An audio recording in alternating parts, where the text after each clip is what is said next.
दोस्तों आज 28 अक्टूबर है और 28 अक्टूबर आते हैं राजस्थान में एफआईआर का काम शुरू हो चुका है।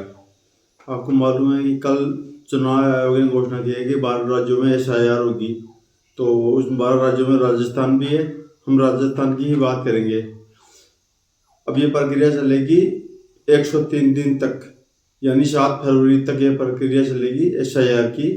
और आपके घर में बीएलओ आएगा 4 नवंबर से 4 दिसंबर के बीच में।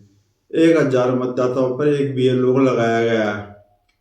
और बीएलओ आपके घर में आके आपसे डॉक्यूमेंट्स मांगेगा, आपको वो डॉक्यूमेंट्स देने हैं। इसके लिए कौन कौन से डॉक्यूमेंट्स है मैं आपको बताना चाहूँगा कि जो ये डॉक्यूमेंट्स देने हैं आपको, या तो आपके पास में जन्म प्रमाण पत्र है वो भी चलेगा, 10वीं की जो मार्कशीट है वो भी चलेगी, पासपोर्ट है वो भी चलेगा, मूल निवास भी चलेगा, जन्म प्रमाण पत्र भी मूल जाति प्रमाण पत्र भी चलेगा।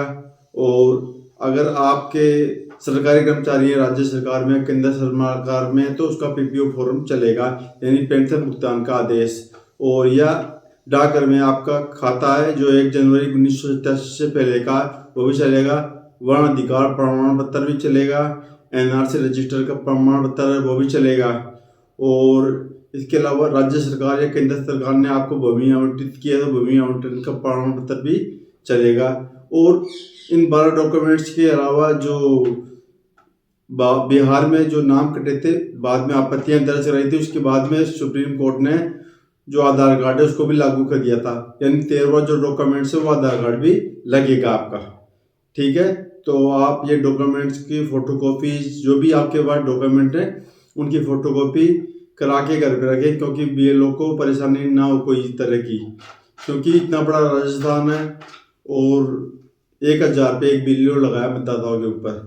और जो भी आपके बूथ लेवल एजेंट पार्टियों के वो भी आपकी हेल्प करेंगे, ऐसी बात नहीं है। और इसके अलावा 2 फोटो तो आपको रखनी है फार्म पे, 2 फोटो तो लगेगी। आप आज 2 फोटो तो बनती नहीं है, या तो 8 बनाओ या बनाओ 12, तो आप 8 फोटो बना के रख लें। 2 या 3 कितनी भी लगेगी फार्म में वो लग जाएगी और बाकी आपको वापस दे दी जाएगी। तो आप ज़रूर इस काम में सहयोग करो, क्योंकि इससे बहुत फायदे हैं।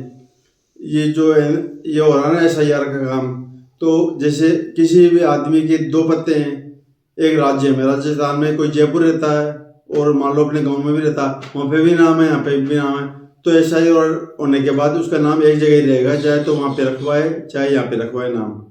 और कई लोग चले गए दूसरे राज्यों में, वहाँ पर भी वोट डालते हैं, यहाँ पर भी वोट डालते हैं, तो ये भी फ्रॉड है, एक तरह से वोट चोरी है। और राहुल गांधी ने आपको दिखाया था एसआईआर के बाद कितनी खामी निकली थी वोट चोरी की। और जो मर गए हैं उनके नाम नहीं कटे थे, मृत्यु हो गई है उनकी, उनके नाम कट जाएंगे, इसलिए एसआईआर किया जा रहा है।